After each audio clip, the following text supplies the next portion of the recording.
வாழ்க வையகம், வாழ்க வையகம், வாழ்க வையகம், வாழ்க வளமுடன். குரு வாழ்க. குருவே துணை. குருவின் மலரடி போற்றி. நம் சிந்தனையை உடல் நலத்தை சீரமைத்து ஓய்விட்ட குருவே வாழ்க. தியானமே யோகம், யோகமே ஞானம். மெய்யன்பர்கள் அனைவருக்கும் மாலை வணக்கங்கள். மெய்யன்பர்களே, நாம் தமிழ் ஆனந்த யோகத்திலே ஒவ்வொரு சனிக்கிழமையும் இயற்கை சார்ந்த, ஆரோக்கியம் சார்ந்த மற்றும் இயற்கையின் அலையியக்கம் சார்ந்த நமது வாழ்வியல், அதாவது வாழ்க்கையில் நமக்கு பயனுள்ள வகையில் இருக்கக்கூடிய அனைத்து அம்சங்களையும் ஒவ்வொன்றாக நாம் பார்த்து கொண்டிருக்கிறோம். அவற்றில் பெரும்பாலும் இந்த ஆரோக்கியம் சார்ந்தது தான் அதிகமாக இருக்கும். ஏனென்று சொன்னால், இதை அடிப்படையாக கொண்டுதான் இன்று மக்களுடைய தேடுதல் அதிகமாக இருக்கிறது. அந்த அடிப்படையிலே இன்று இந்த ஆரோக்கியம் சார்ந்த இந்த வகுப்பிலே சர்க்கரை நோய் என்பதனுடைய ஒரு உண்மை புரிதல் என்பது தலைப்பாக இருக்கிறது. இதில் சர்க்கரை நோயை பற்றிய உண்மை புரிதல், உண்மையிலே சர்க்கரை நோய் அங்கே என்ன நடக்குது, இதை புரிந்து கொண்டு அதில் பயணிக்கும்போது அதிலிருந்து நாம் விடுதலை பெற்று வெளியே வருவதற்கு ஒரு வாய்ப்பு இருக்கிறது. அதுக்காகத்தான் நம்ம உண்மை புரிதல் என்று போட்டோம். சர்க்கரை நோய் ஒரு பொய்யான புரிதல் என்று போட்டிருந்தோம் அப்படின்னு சொன்னோம்னா இன்றைக்கி 300 பேர் வந்திருப்பாங்க. உண்மை புரிதல் என்று போட்டாலே 30 பேருக்கு மேலே யாரும் வருவதில்லை. உண்மைக்கு அவ்வளவுதான் மதிப்பு என்பது நமக்கு பல ஆண்டு காலமாக நாங்கள் பார்த்து கொண்டிருக்கக்கூடிய ஒன்றாக இருக்கிறது. சரி, இப்போது இந்த உண்மையை புரிய வைப்பது என்பது இயற்கை பஞ்சபூதங்கள் அவை நேரடியாக புரிய வைத்தால்தான் புரிய வைக்க முடியும் என்ற அளவுக்கு மனிதனுடைய தன்மணிப்பு கூடியிருக்கிறது என்பதை நாம் பல்வேறு கட்டங்களிலே உணர்ந்து கொண்டோம். அது ஒரு புறம் இருக்கட்டும். இப்போது சர்க்கரை நோய் அப்படின்னு, இது ஒரு நோயா? நாம் உடலிலே நோய் இல்லாதவற்றையெல்லாம் நோய் என்று சொல்லக்கூடிய சாதாரணமாக சமுதாயமாக மாறிவிட்டோம். நிறைய விஷயங்கள் நமக்கு நோயே கிடையாது, ஆனால் அதை நோய் என்று நாம் பேர் சொல்கிறோம்.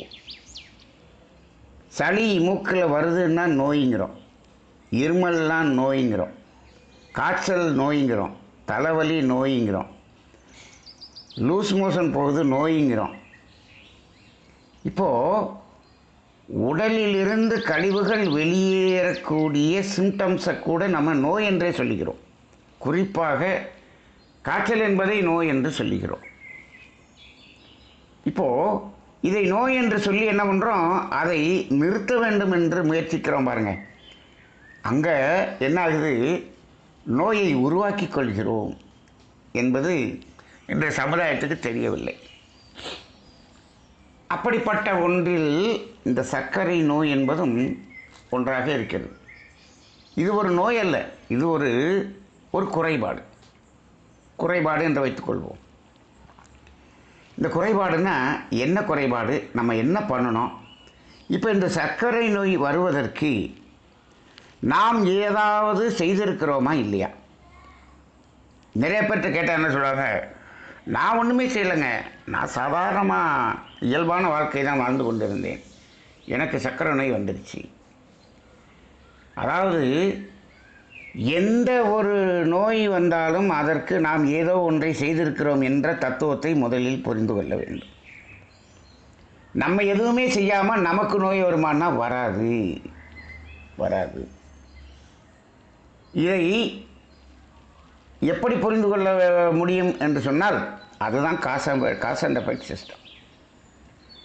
ஒரு விளைவு வருகிறது என்று சொன்னால் அதற்கு செயல் என்று ஒன்று இருக்கிறது, அது இல்லாமல் வராது. அப்போ நாம் ஏதோ ஒன்று செய்திருக்கிறோம் என்று அர்த்தம். இப்போ நீங்கள் கேள்வி கேட்கலாம், இப்போ கிருமிகள் வருகிறது, அப்போ அதுக்கு நாம் என்ன செய்தோம்? கிருமிகளை வா வா என்று கூப்பிட்டோமா என்று ஒரு கேள்வி கேட்போம். நீங்கள் வா வா என்று கூப்பிடவில்லை. அது வரும்பொழுது அதை எதற்காக உங்கள் உடலுக்குள்ளாக அதை அலோவ் பண்ணீங்க? எப்படி, எதற்காக நீங்கள் கதவை திறந்து வரவேற்றீர்கள்? நீங்கள் எப்படி உள்ளே கூப்பிட்டீங்க? நானாக கூப்பிட்டேன், அது உள்ளே வந்துடுச்சு, நீங்கள் ஏன் கதவை திறந்து வச்சிங்க? அப்போ இது என்னாச்சு? அதுவாவெல்லாம் வராது. நாம் என்ன செய்தோம்? உடலில் இருக்கக்கூடிய எதிர்ப்பு சக்தியை குறைத்து கொண்டோம், அது உள்ளே வந்து விட்டது. எதிர்ப்பு சக்தியை குறைத்தது யார்? அது அதுவாக குறைஞ்சி போச்சு. எல்லாமே அதுவாக நடந்து போச்சு, எல்லாமே அதுவாக நடந்து போச்சு. நான் எதுவுமே செய்யலை, நான் மகா யோக்கியன், நான் பெரிய ஞானி, நான் ஞானமடைந்து விட்டேன். இப்படி இந்த நிலைமைக்கு இப்போ இன்றைக்கி மனிதன் பேச ஆரம்பித்து விட்டான். அப்படி நாம் ஒன்றுமே செய்யலை அப்படின்னு சொன்னோம்னா எதுவுமே நமக்கு நடக்காது. அப்போ இதுதான் நம்மளுடைய தத்துவம். நம்ம தத்துவம் தெரிந்தவர்களுக்கு இதை புரிந்து கொள்வது சுலபம் என்று நான் நினைக்கின்றேன். ஆக இப்போ இந்த சக்கரை நோய் வருவதற்கு நாம் ஏதோ பண்ணியிருக்கிறோம். சரி, அது என்ன பண்ணணுங்கிறது பார்ப்போம். இப்போ சர்க்கரை நோய்ங்கிறது என்ன? பொதுவாக இந்த சர்க்கரை நோய்ங்கிறத டைப் 1 டைப் 2ன்னு 2 இருக்குது. முன்னாடியெல்லாம் சர்க்கரை நோயின்னு மட்டும் சொல்லுவாங்க. இப்போ டைப் 1 டைப் 2. டைப் 2ங்கிறது இப்போ சமீப காலமாக டைப் 2 தான் அதிகமாக இருக்குது. இன்றைக்கி சமுதாயத்தில் எடுத்துக்கிட்டோம்னா டைப் 2 சர்க்கரை நோய் இருப்பவர்கள் தான் அதிகம். டைப் 1 அப்படின்னு எடுத்துக்கிட்டிங்கன்னா குழந்தைகளுக்கு இருக்கிறதெல்லாம் டைப் 1 இருக்கும். இன்னும் பெரியவங்களுக்கும் டைப் 1 இருக்குது, அது ஒரு வித்தியாசமாக இருக்கும். இப்போது அது என்ன டைப் 1 டைப் 2? இது என்னென்னா டைப் 1 தான் இருந்துச்சு, டைப் 2ன்னு ஒன்று உருவாக்கி விட்டோம். நம்ம எதையுமே பிரித்து ஆராய்ந்து இதெல்லாம் பண்ணுவோம் இல்லையா? அப்படி பண்ணிட்டோம். இப்போது 2 பிரிவுகளாக இருக்கிறது. பொதுவாக சர்க்கரை நோய்னா என்னன்னு நம்ம சொல்கிறோம் அப்படின்னா, இன்சுலின் குறைபாடு அப்படின்னு சொல்கிறோம். இன்சுலின் சுரக்கவில்லை. கணையம் என்பது இன்சுலினை சுரக்க வேண்டும், அது இன்சுலினை சுரக்கவில்லை. இதுக்கு பேர் தான் நமக்கு சர்க்கரை நோய். இது பொதுவாக நம்ம பார்க்கக்கூடிய ஒன்று, சாதாரணமாக பேசக்கூடிய ஒன்று. இப்போது எதுக்காக கணையம் இன்சுலினை சுரக்குது? அதனுடைய வேலை என்ன அப்படின்னு கேட்டால், அந்த இன்சுலின் நாம் சாப்பாடு குளுக்கோஸாக மாறின பிறகு அந்த குளுக்கோஸோடு கலந்து உடல் செல்களுக்குள்ளாக போய் சேரும். இப்போது நம்ம எப்போ நமக்கு எனர்ஜி வரும்? நம்ம சாப்பாடு ரசமாகி ரத்தமாகி இப்படியெல்லாம் ப்ராசஸ் இருக்கு இல்லையா? அந்த ரசமாகி ரத்தமாகிற அந்த ப்ராசஸ் நடக்கிறப்ப அதுக்கப்புறம் அது என்னாகும்? குளுக்கோஸாக மாறும். இந்த குளுக்கோஸ் என்னாகும்? ஒவ்வொரு உடல் செல்கள்லையும் போய் சேரும். அப்படி சேரலைன்னா நம்ம தெம்பு இல்லாமல் அப்படியே உட்காந்துருவோம். நமக்கு தெம்பு கொடுக்கறதே இந்த குளுக்கோஸ் தான். அப்போ இந்த குளுக்கோஸ் எங்கே போய் சேரணும்? உடல் செல்களுக்குள்ளாக கோடிக்கணக்கான செல்கள் இருக்கிறது. அந்த கோடிக்கணக்கான செல்களுக்கு உள்ளாகவும் இந்த குளுக்கோஸ் உள்ளே போகணும். இப்போ உள்ளே போகணும்னா அது எப்போ அந்த செல்கள் இந்த குளுக்கோஸ் வந்த உடனே கதவை திறந்து உள்ளே வரவேற்கும் என்று சொன்னால், அது இன்சுலினோடு இணைந்து வந்தால்தான் அது உள்ளே அலோவ் பண்ணும். இப்போ நம்ம என்ன சொல்கிறோம்? என்ட்ரி டிக்கெட்னு ஒன்று கொடுக்குறோம் இல்லையா? என்ட்ரி டிக்கெட் இருந்தால் தான் உள்ளே போக முடியும், இல்லாட்டி போக முடியாது. ரொம்ப முக்கியமான மீட்டிங்கெல்லாம் அப்படி செய்வோம். அப்போ இந்த குளுக்கோஸ் போய் என்ன பண்ணணும், அந்த கணையத்திடம் என்ட்ரி டிக்கெட் வாங்கிட்டு அது என்னாகும், அங்கே உள்ளே போகும். அந்த என்ட்ரி டிக்கெட்டு, இப்போ என்ட்ரி டிக்கெட்டு ஒரே மாதிரி டிக்கெட் இருக்கா? இல்லை, அதுலேயும் வேறு வேறு டிக்கெட் இருக்குது. ஃப்ரண்ட்டில் உட்கார்றது, கொஞ்சம் நடுவில் உட்கார்றது, பின்னாடி உட்கார்றது, விஐபி சீட்டு, இப்படியெல்லாம் நிறையா இருக்கு இல்லையா? அதுபோல் இங்கே இந்த கணையம் அந்த இன்சுலினை சுரக்கிறது கூட எப்படி சுரக்கும் என்று சொன்னால், நம்மளுடைய குளுக்கோஸு எந்த மாதிரியான குவாலிட்டியில் இருக்கோ அதுக்கு தகுந்தாற் போல் அது சரியாக அந்த இன்சுலினை அதில் அட்டாச் பண்ணிவிடும். அப்போ எந்த என்ட்ரி டிக்கெட்டோடு அது உள்ளே போகும். அப்போ அதுலேயும் வந்து கிளாசிஃபிகேஷன் இருக்குது. இந்த குளுக்கோஸ்லேயும் கிளாசிஃபிகேஷன் இருக்குது. இந்த குளுக்கோஸில் தரம் என்று ஒன்று இருக்கிறது. ஆனால் விஞ்ஞானம் குளுக்கோஸ்னால் குளுக்கோஸ்ன்னு தான் சொல்லும், அதில் தரமெல்லாம் சொல்லாது. ஆனால் கொலஸ்ட்ராலில் நல்ல கொழுப்பு கெட்ட கொழுப்புன்னு சொல்லுது. ஆனால் குளுக்கோஸில் வந்து நல்ல குளுக்கோஸ் கெட்ட குளுக்கோஸ்ன்னு சொல்கிறதில்ல, எல்லாத்தையும் ஒரே குளுக்கோஸ்ன்னு சொல்லுது. இன்னும் அதை அந்தளவுக்கு இன்னும் விஞ்ஞானம் வளரவில்லை என்று வைத்துக்கொள்வோம். அந்த குளுக்கோஸ்லேயும் நல்ல குளுக்கோஸ் கெட்ட குளுக்கோஸ் இருக்கும். எப்படி நல்ல குளுக்கோஸ் கெட்ட குளுக்கோஸ் இருக்கும் அப்படின்னு நாம் ஒரு சிந்தனை செய்து பார்ப்போமே. அப்படி இருக்கிறதுக்கு வாய்ப்பு இருக்கா அப்படி நாம் ஒரு சிந்தனை செய்வோம். விஞ்ஞானம் வந்து வேறு மாதிரி பார்க்கும், நம்ம லாஜிக்காக திங்க் பண்ணுவோம். நல்ல குளுக்கோஸ் கெட்ட குளுக்கோஸ்னு இருக்குமா அப்படின்னு. குளுக்கோஸ் எங்கேருந்து வந்தது? நம்ம சாப்பிட்ட சாப்பாடு தானே குளுக்கோஸாக மாறுது. சரி, அப்போ அந்த சாப்பாட்டில் நல்ல ஆரோக்கியமான சாப்பாடு ஆரோக்கியம் இல்லாத சாப்பாடு இருக்கா? நல்ல சாப்பாடு கெட்ட சாப்பாடுன்னு இருக்கா? இருக்குல்ல. எத்தனை விதமாக இருக்கிறது நம்ம சாப்பாடு. பல வகை. முன்னாடியெல்லாம் கொஞ்சம் தான், இப்போ பல வகையாக இருக்குது. ஹோட்டலில் போய் உட்காந்திங்கன்னா புத்தகமே போட்டு கொடுக்குறான். அப்போ அத்தனை வகையில் இருக்குது. அப்போ இதில் இப்போ பழங்கள்லாம் சாப்பிட்டோம்னா அது ஒரு குளுக்கோஸ், நல்ல குளுக்கோஸ். காய்கறி சாப்பிட்டோம்னா அதோட இன்னும் கொஞ்சம் பரவாயில்ல, அது நல்ல குளுக்கோஸ். அதே மாதிரி வரணும். அதே சாதம் சாப்பிட்றோம், அதையே வந்து பிரியாணி சாப்பிட்றோம், எண்ணெயில் வறுத்ததை சாப்பிட்றோம், பூரி புரோட்டான்னு சாப்பிட்றோம். ஒவ்வொன்றுக்கும் தனித்தனி தன்மை இருக்கிறதா இல்லையா? அப்போ சாப்பாட்டில் தன்மைகள் இருக்கும் பொழுது அந்த சாப்பாட்டிலேருந்து வரக்கூடிய ப்ராடக்டில் தன்மை இருக்குமா இருக்காதா? இருக்குமா இருக்காதான்னு கேட்க, இருக்கணுமா இருக்கக்கூடாதா? இருக்கணும்ல. இருக்கும் இருக்கும். நீங்கள் பழம் சாப்பிட்டு குளுக்கோஸ் உருவாகிறதுக்கும் சில்லி புரோட்டா சாப்பிட்டு குளுக்கோஸ் உருவாகிறதுக்கும் வித்தியாசம் இருக்கும். அப்போ அந்த குளுக்கோஸில் போனோன்னா இதெல்லாம் ஒரே குளுக்கோஸ்ன்னு சொல்லிடக்கூடாது. நீங்கள் எதை வச்சு குளுக்கோஸ் ஒரே மாதிரின்னு சொல்லிடுறீங்க? விஞ்ஞானம் எப்படி சொல்லுதுன்னா, விஞ்ஞானம் எல்லாத்தையுமே உருவமாகவே பார்க்கணும். ஏன்னா அதுக்கு அவ்வளோதான் அறிவு. நான் சொல்வேன், விஞ்ஞானிகளுக்கு 1/3 அறிவு தான் இருக்கிறது என்று சொல்லுவேன். எந்த அறிவு? வடிவம் குணம் இயக்க ஒழுங்கு அப்படிங்கிற அந்த 3ல் வடிவங்கிற அந்த அறிவு மட்டும்தான் இருக்கிறது விஞ்ஞானத்துக்கு. அப்போ அது உருவத்தை மட்டுமே பார்க்கும். நீங்கள் அந்த நல்ல குளுக்கோஸ் கெட்ட குளுக்கோஸ் ரெண்டையும் எடுத்து லேபில் வந்து அதை அப்படியே அதை ஆராய்ச்சி பண்ணிங்கன்னா ரெண்டினுடைய அந்த வடிவமும் ஒரே மாதிரி இருக்கும். வடிவம் ஒரே மாதிரி இருக்கிறப்ப என்ன சொல்கிறது விஞ்ஞானம்? 2 ஒரே குளுக்கோஸ்ன்னு சொல்லுது. 2 பேர் ஒரே மாதிரி இருக்கிறாங்க, ஆனால் 2 பேரும் ஒரே தன்மையில் இருக்கிறாங்களா? இல்லையே. அப்போ அங்கே தன்மை என்பதை பிரித்து பார்க்கக்கூடிய அளவுக்கு நமக்கு விஞ்ஞானம் இன்று வளரவில்லை. அதனால தான் விஞ்ஞானத்தின் மூலமாக இருக்கக்கூடிய உணவு தயாரிப்பாக இருந்தாலும் சரி, இன்றைக்கி விஞ்ஞானம் வந்து அதனுடைய விதைகளில் போட்டு இன்றைக்கி விவசாயம் நடந்ததனால் அந்த தன்மை இல்லாத ஒரு சாப்பாடு நமக்கு கொடுக்கப்படுகிறது, தன்மை இல்லாத குளுக்கோஸ் இங்கு பெறப்படுகிறது. அப்போ இன்றைக்கி இங்கே வந்து சக்கரை நோய் வருவதற்கு காரணத்தை அப்படியே பிடிச்சிட்டு போனோம்னா, அந்த அக்ரிகல்ச்சர் யூனிவர்சிட்டியில் இருக்கக்கூடிய சயின்டிஸ்ட் எல்லாம் இருக்காங்க பாருங்கள், அவங்களெல்லாம் காரணகர்த்தாவாக ஆகி விடுவார்கள். இது எல்லாத்தையும் மக்கள் உணர்ந்து கொண்டார்கள் என்று சொன்னால் அத்தனை கர்மவினையும் அவங்களுக்கு போய் சேர்ந்துடும். அவ்வளவு அந்த கர்மவினைக்கு உரியதை அவர்கள் சந்ததி முழுவதும் அனுபவிக்க வேண்டி வந்துவிடும்.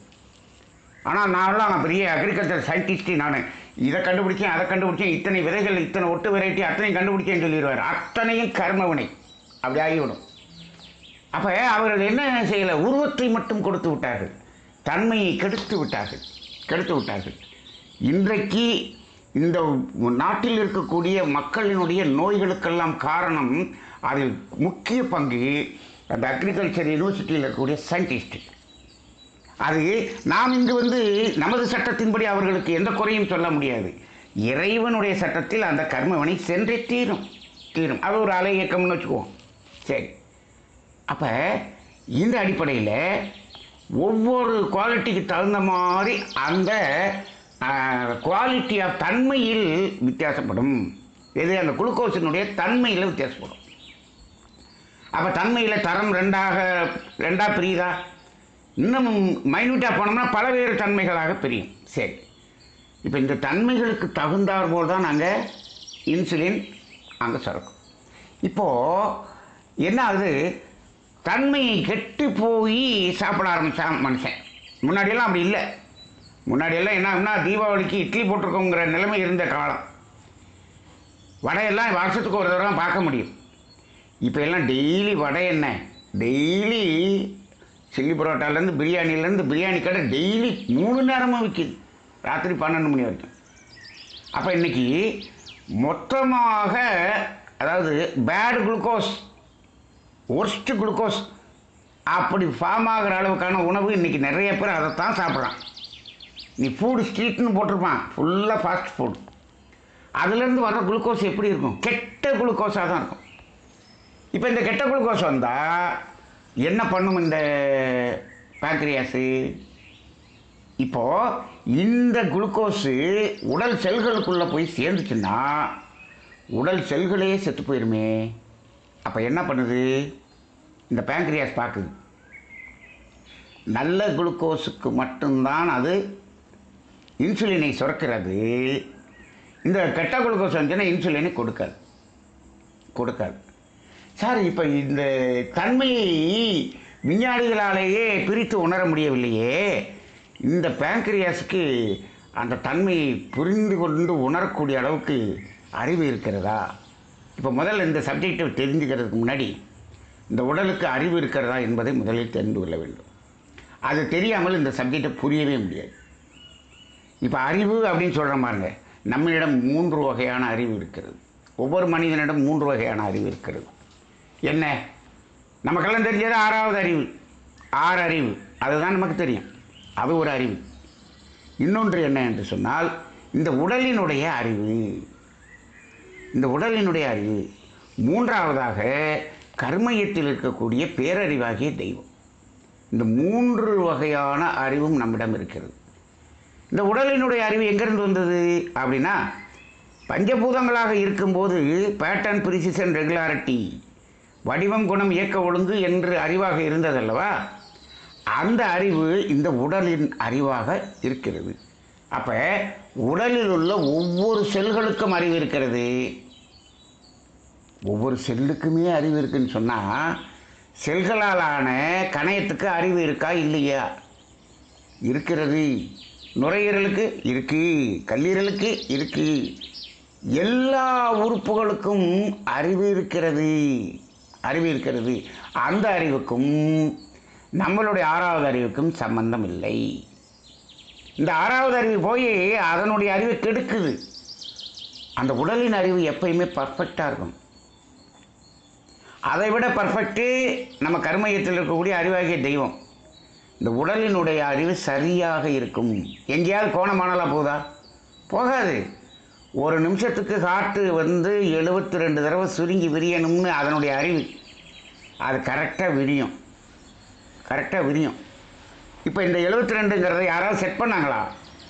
அம்மா வயிற்றில் இருக்கும்போது 72 செட் பண்ணி வச்சுருக்கேன். டெலிவரி பார்த்த நர்ஸு 72 செட் பண்ணியிருக்கேன்னு எங்கேயா சொன்னிச்சா? ஒன்றும் இல்லை. அது அதனுடைய அறிவை இன்றைக்கி மருத்துவ உலகம் என்ன சொல்லுது, இதுதான் நார்மல் அப்படின்னு சொல்லுது. நீ யாரையா இதை நார்மல்னு சொல்கிறதுக்கு? அந்த ஹார்ட்டு கேட்கும், இது நான் என்னுடைய அறிவில் நார்மல்னு சொல்லிக்கிட்டு இருக்கேன். ஆமாம்மா, இவன் மனுஷன் என்ன சொல்கிறான்? ஆமாம்மா, அதைத்தான் நாங்கள் நார்மல்னு சொல்கிறோம். ரைட்டு. ஓகே. அந்த அறிவு ஒரு அவசர காலத்துக்கு அப்படின்னு சொன்னோம்னா 72 போல் 85 போகும். நீ என்ன 72 தானே இருக்கணும், 85 இவன் என்ன பண்ணுறான் மனுஷன், இது 72 தான் நார்மல்னு சொன்னவன் 85 போச்சுன்னா இது அப்நார்மல்னு சொல்லி மாத்திரையை கொடுக்குறான். அந்த ஹார்ட்டு சொல்லும், டேய் நான் வந்து அதுக்காக போகலப்பா, ஒரு அவசர காலத்துக்காக போயிருக்கேன், நான் திரும்பி வந்துடுவேன், நீ என்ன என்னை பிடிச்சி கீழே உட்கார வைக்கிற அப்படின்னு கேட்கும். இல்லை இல்லை உன்னை பிடிச்சி கீழே உட்கார வைப்பேன், பிபி மாத்திரையை கொடுத்து உன்னை கீழே நார்மலுக்கு கொண்டு வந்துடுவேன். இந்த மாதிரி இந்த உடலினுடைய அறிவை கேட்காமல் மனிதனுடைய அறிவு, மருத்துவ அறிவை கொடுத்து கொடுத்து கொடுத்து தான் இப்பொழுது சாகும் வரை மாத்திரை சாப்பிடுவது என்ற ஒரு சிஸ்டமே வந்துச்சு. இப்போ எல்லாம் மாத்திரை சாகும் வரைக்கும் சாப்பிட்டுக்கிட்டு இருக்கக்கூடியவர்கள் அதிகமாகி விட்டார்கள். அவர்கள் ஏன் அப்படி ஆகிவிட்டார்கள் என்று சொன்னால், அவர்களுடைய உடலின் அறிவு சொல்லதை உங்கள் 6வது அறிவும் கேட்கல, நமக்கு வைத்தியம் பார்த்து அந்த மருத்துவருடைய 6வது அறிவும் கேட்கல. அது கேட்கலைங்கிறது இல்லை, மருத்துவத்தில் இந்த உடலுக்கு அறிவு இருக்கிறது என்பதை அங்கு சொல்லித்தரப்படவில்லை. இந்த உடலுக்கு அறிவு இருக்கிறதா, அறிவை பற்றி பேசணும் அப்படின்னு சொன்னோம்னா அது 2 நாள் கிளாஸ் நடத்தணும். இன்னும் சொல்லப்போனால் அறிவு என்றால் என்ன என்பதை இந்த பிரபஞ்சத்தில் அக்குவர் அணிவர நம்ம தெளிவாக சொல்லணும்னா வேதாத்திரியத்தை முழுமையாக உணர்ந்தவர்களால்தான் சொல்ல முடியும். அது முழுமையாக உணர்ந்தவர்கள் தான் சொல்ல முடியும். எனக்கு அவ்வளவு ஞானம் இங்கே மகரிஷி அவர்களிடமிருந்து கிடைத்திருக்கிறது. ஆனால் எம்எஸ்சி யோகாவில் கூட இந்த அறிவு என்பதை பற்றி ஒரு 7 வரி இருக்கக்கூடிய ஒரு பாராகிராஃப் மட்டும்தான் இருக்குது, அதை பற்றி எதுவுமே சொல்லவில்லை. இப்போ என்னை இந்த அறிவு என்ற ஒரு தலைப்பில் எனக்கு ஒரு புத்தகம் எழுதணும்னா ஒரு 200 பக்கம் எழுதுவேன். அவ்வளவு ஞானம் வேதாத்திரி மகரிஷி கொடுத்துருக்கிறார். ஆனால் அதை எழுதவில்லை. ஏன் என்று சொன்னால், அதை எழுதுனா இன்றைக்கி இருக்கக்கூடிய விஞ்ஞானத்துக்கு கொஞ்சம் முரண்பாடாக இருக்கும், அதனால் எழுதலை. சரி, அப்போ இந்த உடலின் அறிவு என்பது ஒன்று இருக்கிறது. அப்போ கணையத்துக்கு அறிவு இருக்கா? நிச்சயமாக இருக்கிறது. அப்போ அது என்ன பண்ணும்? கெட்ட குளுக்கோஸ் வந்துச்சுன்னா இன்சுலினை சுரக்காது. சுரக்க முடியாது. ஏன் சுரக்க மாட்டேங்கிற? நீ சுரந்தா தான், இந்த என்ட்ரி டிக்கெட் இருந்தால் தான் நாங்கள் உள்ளே போக முடியும். நீ உள்ளே போனீங்கன்னா அந்த செல்லுக்கே ஆபத்து, மனுஷனுக்கே ஆபத்துப்பா, அந்த செல்கள் செத்து போயிரும்ப்பா, நீ உள்ளே போகக்கூடாதுப்பா. அது எவ்வளவு காப்பாற்றுது. அப்போ கணையம் இன்சுலினை சுரக்காமல் இருக்கிறதுங்கிறது நல்லதுக்காக இருக்குதா கெட்டதுக்காக இருக்குதா?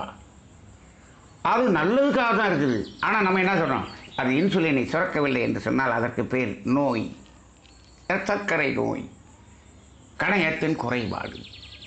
கணையம் நல்லா தானப்பா. கணையத்தின் குறைபாடுங்கிறது ஒன்று இருக்குது. அது எப்படின்னா, இப்படியே பண்ணி பண்ணி பண்ணி பண்ணி இப்போ நம்ம பண்ணுறதெல்லாம் பண்ணி கணையத்தை கெடுக்கிறதுங்கிறது அடுத்த ஸ்டேஜ். ஆனால் ஸ்டார்டிங்கில் இப்படியெல்லாம் இல்லை.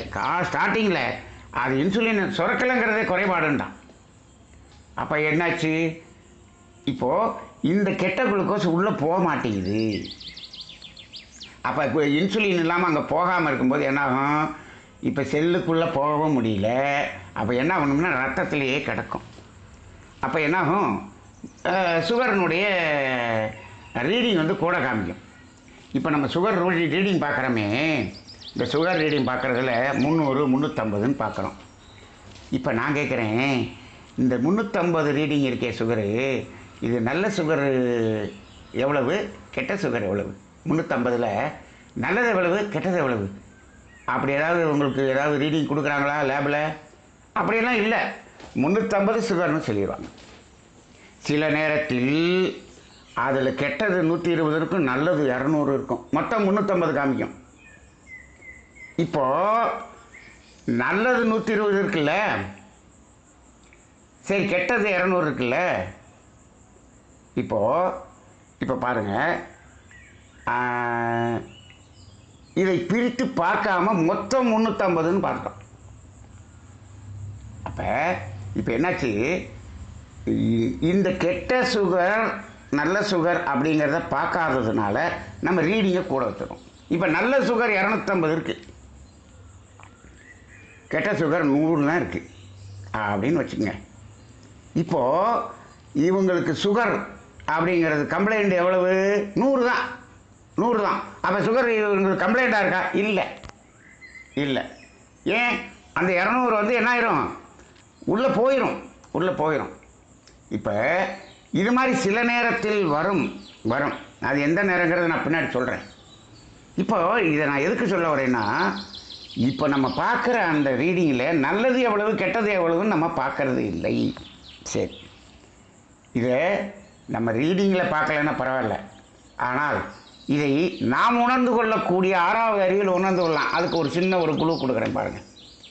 நீங்கள் ரீடிங் 350 400 இருந்தாலும் மயக்கம் இல்லை, காலில் எரிச்சல் இல்லை, எந்த சிம்டம் இல்லை, பிரிஸ்காக இருக்கேன், நான் நல்லா இருக்கிறேன், ஆனால் ரீடிங் மட்டும் 450 காமிக்குது அப்படின்னு சொன்னீங்கன்னா அங்கே நல்ல குளுக்கோஸு ரீடிங்கில் காமிக்குதுன்னு அர்த்தம்.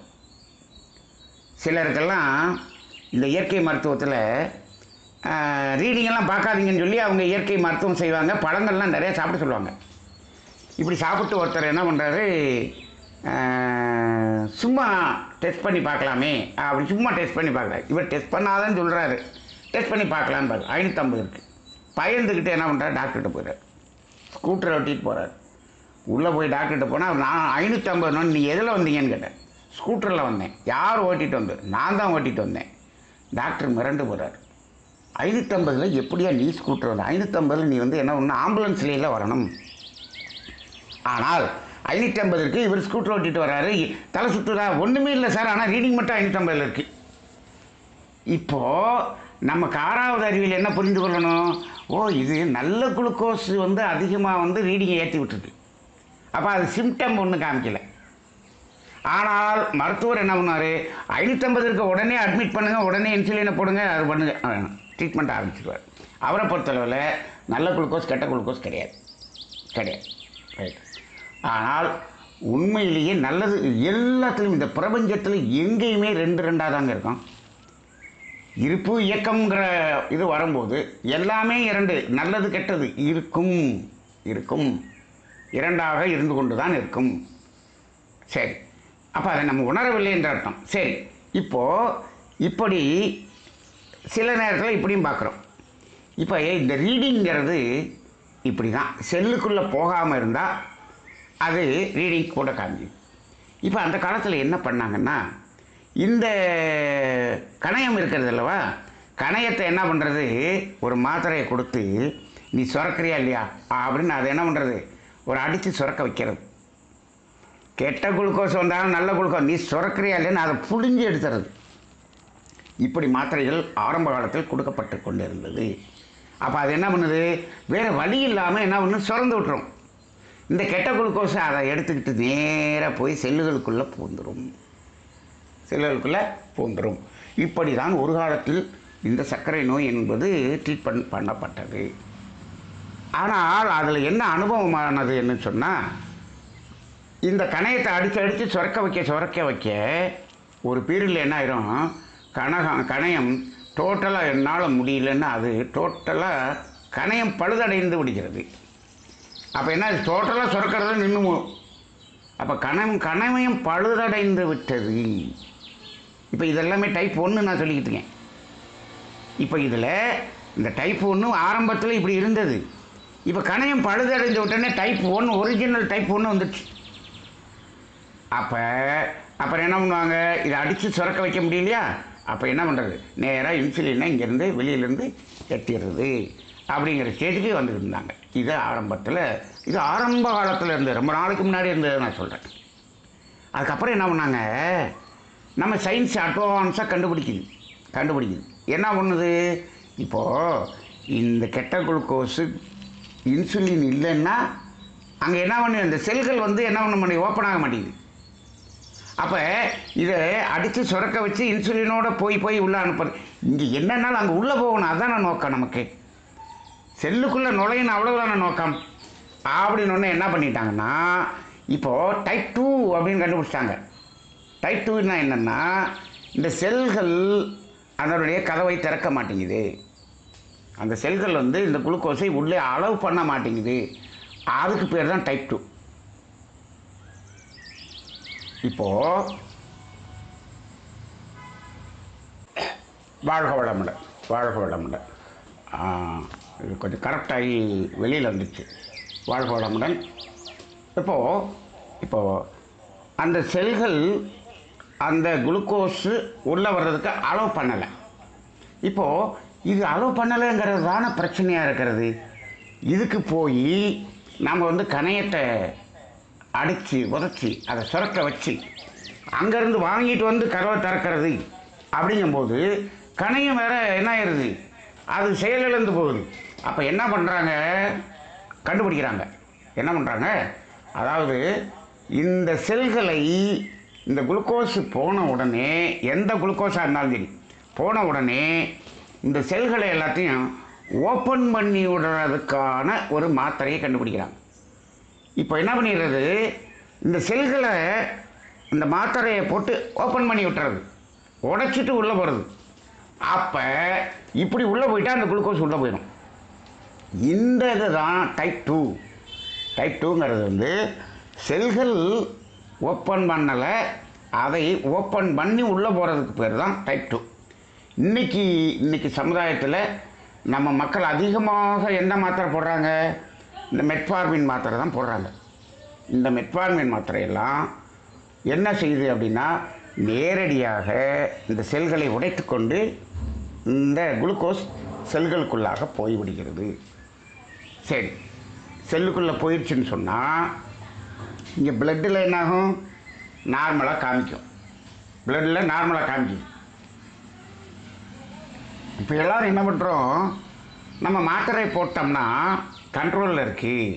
என்ன கண்ட்ரோலில் இருக்குது, ரத்தத்தில் அதிகமாக இருந்தால் தானே இது பிளட் டெஸ்ட்டில் காமிக்கும், இல்லாட்டி யூரினில் காமிக்கும். இதைத்தான் நம்ம என்ன பண்ணோம், இதை உடச்சி விட்டு உள்ளே கொண்டு போயிட்டோம் இல்லையா, செல்களுக்குள்ளே கொண்டு போயிட்டோம் இல்லையா. அப்போ இங்கே நார்மலாக காமிக்குது. ஆனால் செல்களுக்குள்ளே போய் உட்கார்ந்துருக்கிறது என்ன குளுக்கோஸு, நல்லதும் இருக்குது கெட்டதும் இருக்குது. பெரும்பாலும் கெட்டது தான் இருக்கிறது இன்றைக்கி இருக்கக்கூடிய உணவு முறையில். அப்போ கெட்டதை தானே சாப்பிட்றோம் நிறையா, அது உள்ளே போகுது. நீங்கள் நல்லா பாருங்கள், நிறைய பேர் சுகர் இருக்கிறவங்க ஒரு டீ கடையிலேயே நான் பார்க்குறேன், சுகர் இல்லாமல் டீ கொடுங்க, சர்க்கரை கம்மியாக கொடுங்க, சர்க்கரை இல்லாமல் கொடுங்க, ரைட்டு. ஆனால் அவர் டீ போடுறதுக்கு முன்னாடி இங்கே என்ன பண்ணுறாரு, ஒரு பஜ்ஜி ஒரு உளுந்த வடை ரெண்டையும் சாப்பிட்றாரு. ஏங்க என்னங்க அங்கே சர்க்கரை இல்லாமல் போட சொன்னீங்க, இங்கே பஜ்ஜி உளுந்த வடை சாப்பிட்றீங்க. சர்க்கரை தான் கம்மியாக சாப்பிட்றேன், பஜ்ஜி உளுந்த வடை சாப்பிட்லாம். யார் சொன்னது, இதுக்கு நீ சர்க்கரையே சாப்பிட்டு போயிருக்கலாமே ஐயா. அந்த சர்க்கரையை குறைக்கிறதுனால சர்க்கரை நோய் சரியாக போயிடும் இப்படின்னு நினைப்பது என்பது ஒரு பெரிய தவறு. இந்த இனிப்பு சாப்பிட்றதுனால சர்க்கரை நோய் வருகிறது என்று எங்கே சொல்லப்பட்டிருக்கிறது? அப்படி இல்லை, அப்படி இல்லை.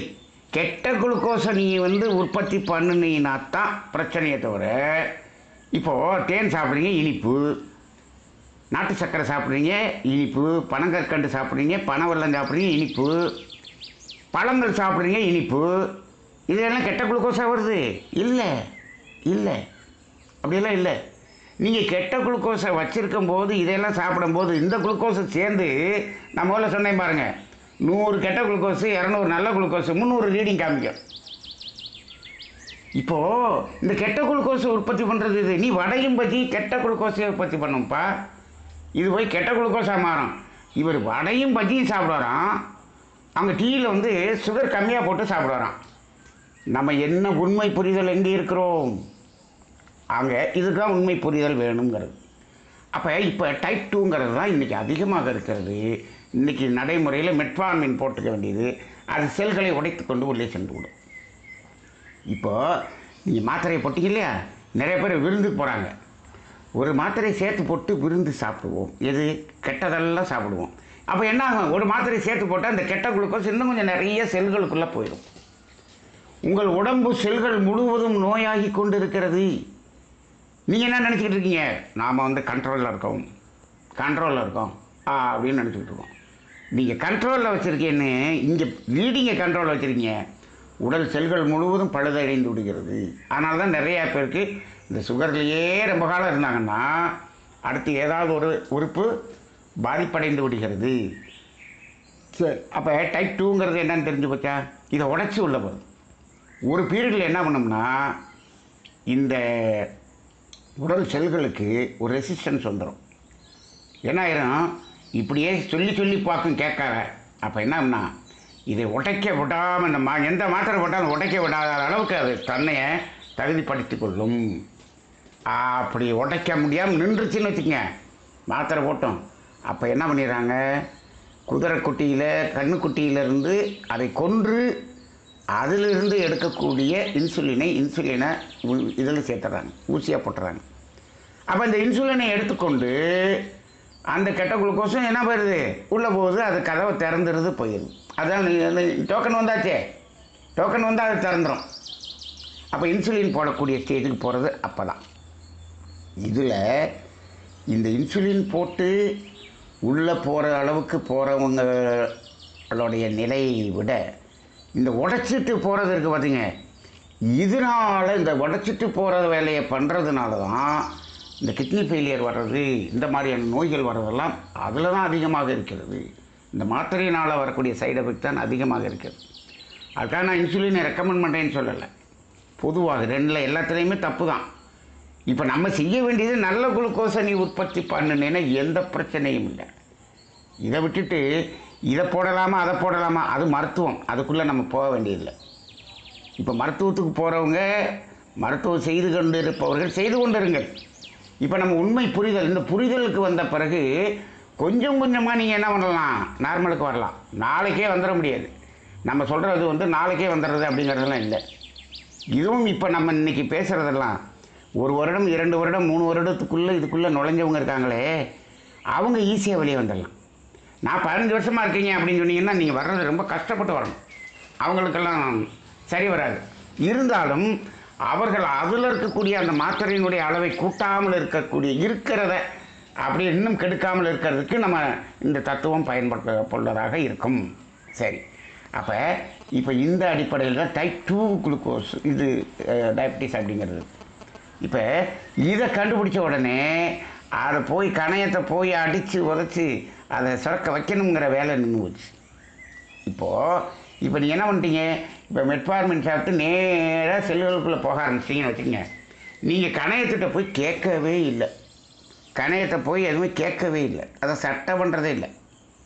சரி, இப்படியே நீங்கள் வாழ்ந்துட்டீங்கன்னு வச்சுக்கோங்க, இப்படியே வாழ்ந்துட்டீங்க. இப்போ கணையம் வேலை செய்யவே வேண்டியதில்லைங்கிற நிலைமைக்கு கொண்டு போயிட்டீங்க. அதுக்கப்புறம் இன்சுலினை போட்டுறீங்க. இப்போ இந்த கணையம் என்னாகும், அது எந்த ஒரு உறுப்பும் அதனுடைய வேலையை சரியாக செய்து கொண்டு இருக்கலைன்னு சொன்னோம்னா அந்த உறுப்பு என்னாகும், பழுதடைந்து விடும். அப்போ இதுவும் அப்படி பழுதடையக்கூடிய நிலை வருகிறது. அவர்களுடைய ஹெரிடிட்ரியில் பார்த்திங்கன்னா குழந்தைகளுக்கே என்ன, அது கணையம் வேலை செய்யாமல் போயிடும். அந்த குழந்தைகளுக்கெல்லாம் கணையம் வேலை செய்யாமல் டைப் 1 டயபெட்டிஸ் தான் அதிகமாக இருக்கும். அப்போ இங்கே கெடுத்துட்டது அந்த ஹெரிடிட்ரியாக வருகிறது. அப்போ ஹெரிடிட்ரியாக வருது, இந்த சர்க்கரை நோய் ஹெரிடிட்ரியாக வருது அப்படின்னு தெரியுது. இந்த ஹெரிடிட்ரியாக வருது, யாருக்கு வருது, மகனுக்குத்தானே வருகிறது. இப்போ இது ஒரு ப்ரூஃப் இல்லையா, நம்மளுடைய மறுபிறவி என்பது நமது பிள்ளைகள் என்பதற்கு இது ப்ரூஃப் இல்லையா? நம்மளால் இத்தனையும் தெரிஞ்சுக்கிட்டு இந்த டயபெட்டிஸ் இங்கே வருது, ஆனால் இவன் என்ன சொல்கிறான், இந்த உயிர் எங்கேயோ போய் பிறக்குது, மறுபிறவி எங்கேயோ போய் பிறக்குது அப்படின்னு சொல்கிறாங்க. அங்கேயோ வருது டயபெட்டிஸு, அங்கே போய் பிறந்துச்சுன்னா இங்கே வரக்கூடாது இல்லை. மகரிஷியினுடைய தத்துவத்தை ப்ரூஃப் பண்ணுறதுக்கு இதெல்லாம் ஒரு இடம். சரி, இப்போது இந்த மாதிரியாக இந்த சர்க்கரை நோய் இருக்கிறது. இப்போ இதில் இந்த உடலின் அறிவு இந்த சர்க்கரையினுடைய குளுக்கோஸை தரத்தை பிரித்து பார்க்கக்கூடிய ஒரு தன்மை இந்த உடலுக்கு இருக்கிறது. இப்போ நாம் என்ன பண்ணணும், இப்போ நம்ம உண்மை புரிதல் இப்போ நான் ரொம்ப சுருக்கமாக சொல்லிட்டேன் சர்க்கரை நோயை பற்றி. ரொம்ப டீட்டெயிலாக வேணும்னா அது புரியாது உங்களுக்கு. இன்னும் இது இந்த குளுக்கோஸை மாறுறதுக்குள்ளே அது என்னென்னவா மாறுது, லிவர் என்னென்னவெல்லாம் செய்யுது, அந்த இதுக்கெல்லாம் போனோம்னா மெடிக்கல் விஷயமாக பேசணும். அது தலையும் புரியாது காலம் புரியாது, வேண்டாம். இப்போது நமக்கு இந்த அளவுக்கு புரிதல் இருந்தால் போதும். இப்போ நமக்கு என்னென்ன ப்ராக்டிக்கலாக நம்ம என்ன செய்யணும் அவ்வளோதானே. இப்போ பாருங்கள், நல்ல குளுக்கோஸை நாம் உற்பத்தி செய்ய ஆரம்பித்து விட்டால் என்ன ஆயிரும், இது நல்ல குளுக்கோஸாக நம்ம உற்பத்தி பண்ணிட்டோம்னா அது நேராக போய் கணையத்திடம் கேட்டு இன்சுலினை பெற்றுக்கொண்டு அங்கே நேராக செல்லுக்குள்ளே போயிடும்.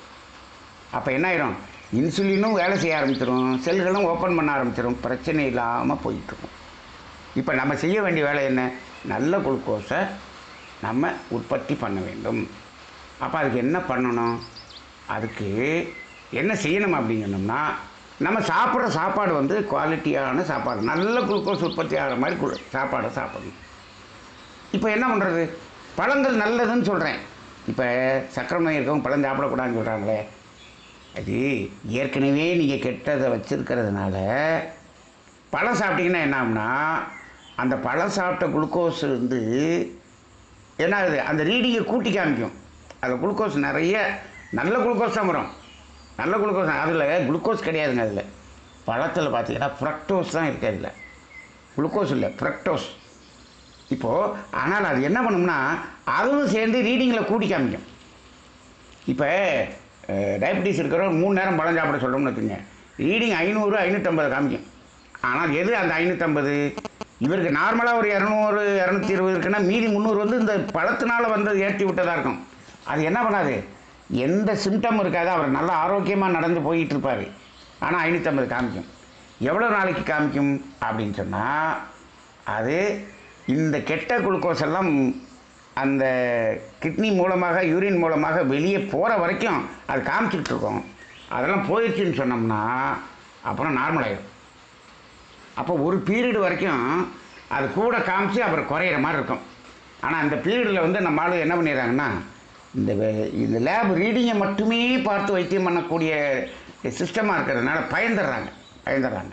சரி, அது வந்து ஒரு கேர்ஃபுல்லாக அதை வந்து ஒரு இயற்கை மருத்துவரிடம் ஒரு ஆலோசனை கேட்டு செய்யணும்னு வச்சுக்கோங்க.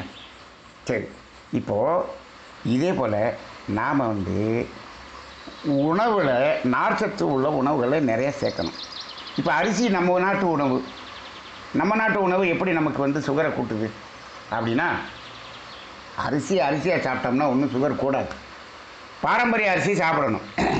பாரம்பரியம் எப்படி சாப்பிடணும், அதை பாலிஷ் பண்ணாமல் சாப்பிடணும், பட்டை தீட்டப்படாமல்.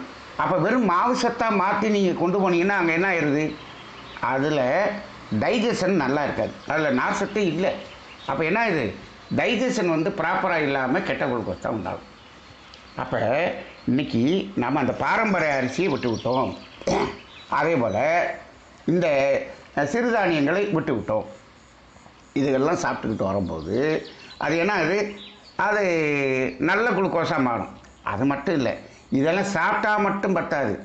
இதெல்லாம் சாப்பிட்டுட்டு நான் சும்மாவே உட்காந்துருப்பேன். அந்த காலத்தில் உழைத்தார்கள், உடம்புக்கு கொஞ்சமாவது உழைப்பு வேண்டும். இப்போ நம்மளை வந்து விஞ்ஞானம் கெடுத்து பிடிச்சி, நீ எந்த வேலையும் செய்வேனா எல்லாத்தையும் மிஷினு பண்ணிக்கிட்டோம், நீ சும்மா உட்காந்துரு அப்படின்னு சொல்லிடுச்சு. அப்போ என்னாச்சு, அப்போ நீ உழைக்கவே இல்லை, அப்புறம் நீ சாப்பிட மட்டும் எதுக்கு சாப்பிட்ற? ஆனால் நான் நிறைய சாப்பிடுவேன். இந்த உழைக்காமல் உட்காந்து சம்பாதிக்கிறவன் தான் நிறைய சம்பாதிக்கிறேன், நான் நிறைய சாப்பிட்றேன். அப்போ என்ன ஆகுது, செரிமானத்துக்கு முடியல. செரிமானத்துக்கு நீங்கள் கொஞ்சமாவது உழைப்பு இருக்கணும் இல்லையா? உழைப்புங்கிறதே இல்லை அங்கே. அந்த அதாவது அந்த கெட்ட அந்த குளுக்கோஸெல்லாம் எரித்து வெளியேற்றக்கூடிய அளவுக்கு நம்ம உழைப்பு இருந்தால் தானே அது வெளியேறும். அதுவும் இல்லை. அப்போ பல வகையில் நமக்கு எடுத்துக்கிட்டு இருக்கோம்.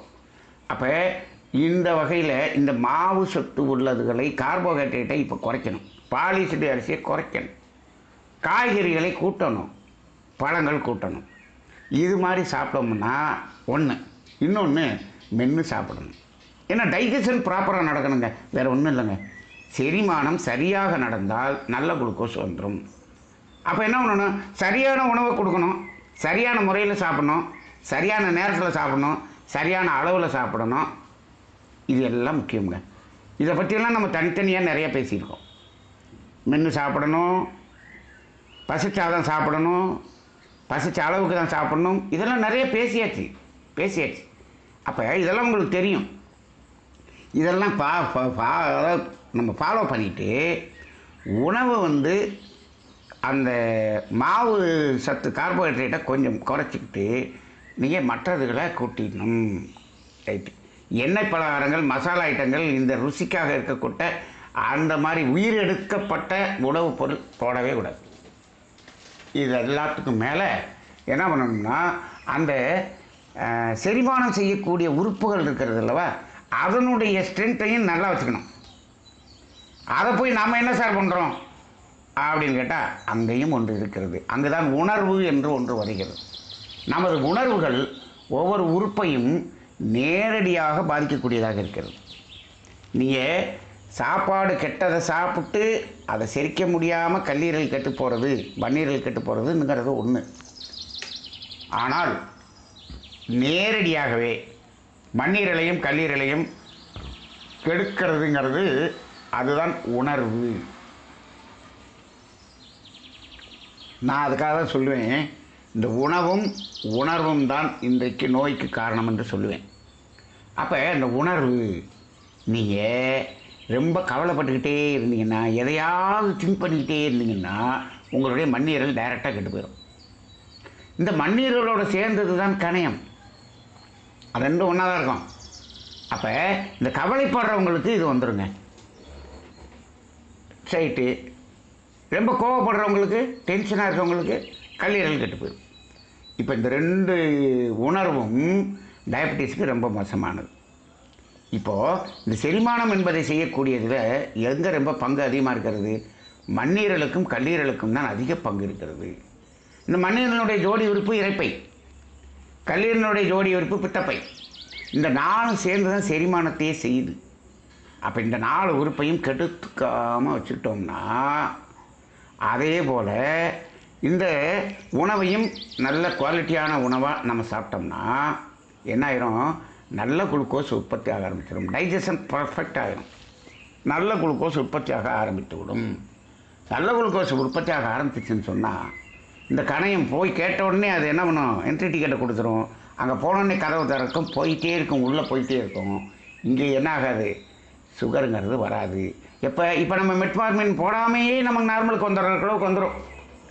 அப்போ என்ன பண்ணணும்? நம்ம நல்ல குளுக்கோஸை உற்பத்தி பண்ணணும். இதுதாங்க இதில் இருக்கக்கூடிய உண்மை ரகசியம் வருது, இதுதான். அப்போ இங்கே சர்க்கரை நோய் என்பது கணையம்தான் காரணம் அப்படிங்கிறத முழு பழியும் அது மேலே தூக்கி போடக்கூடாது. கல்லீரல், மண்ணீரல், இரைப்பை, பித்தப்பை இந்த 4க்கும் முக்கியமான பங்கு இருக்கிறது.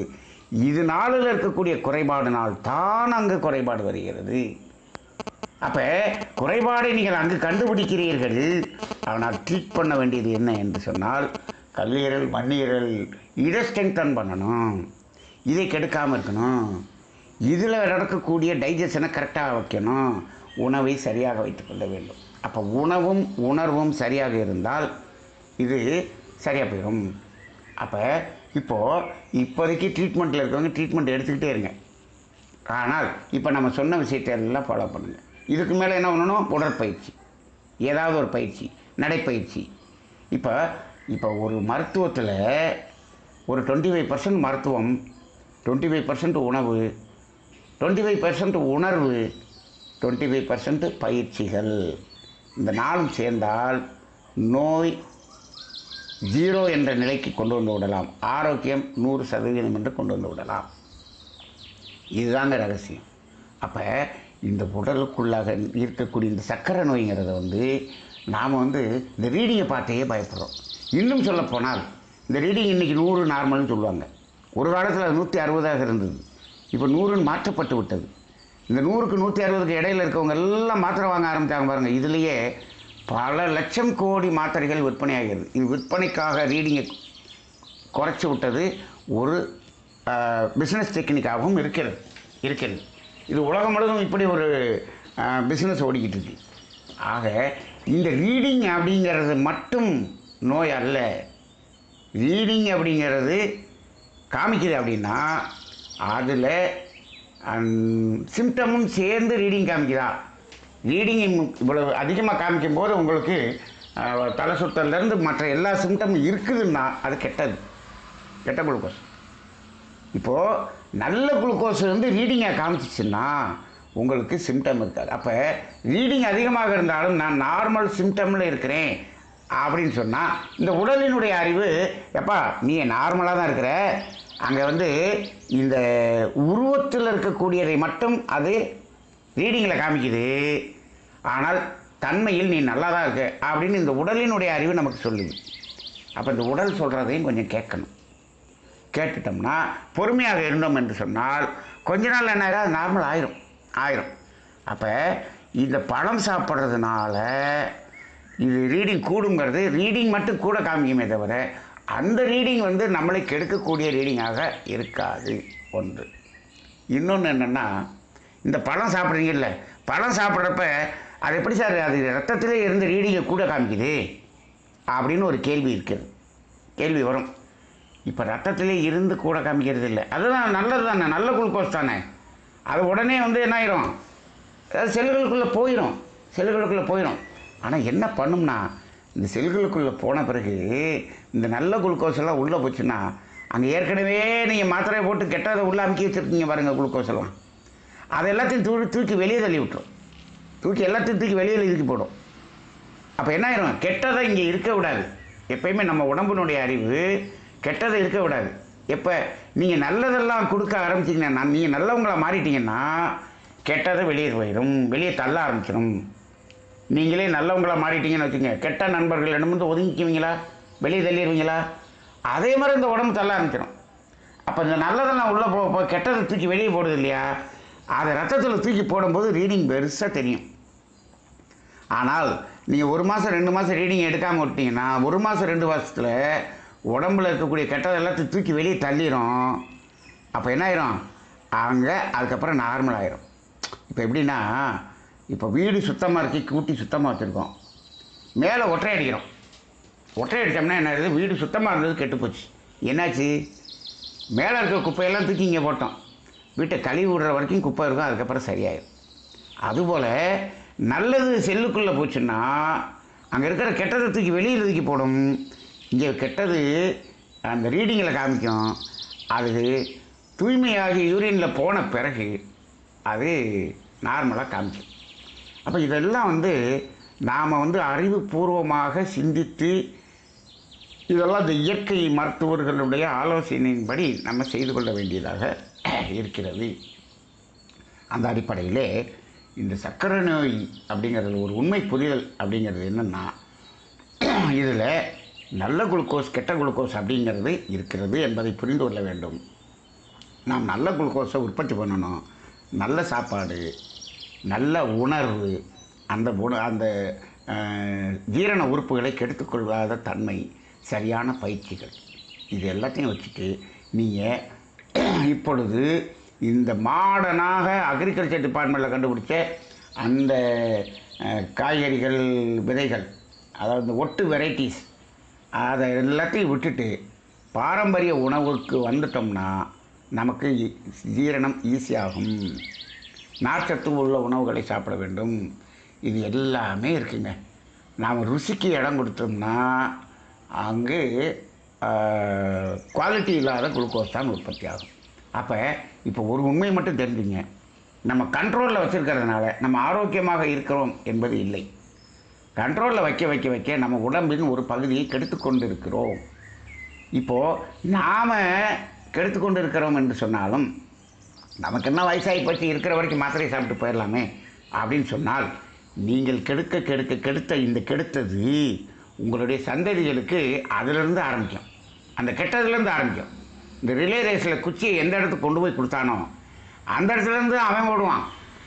அப்போ உங்கள் பையன் பிள்ளைங்கள் வந்து அதிலிருந்து ஓட ஆரம்பிக்கும்.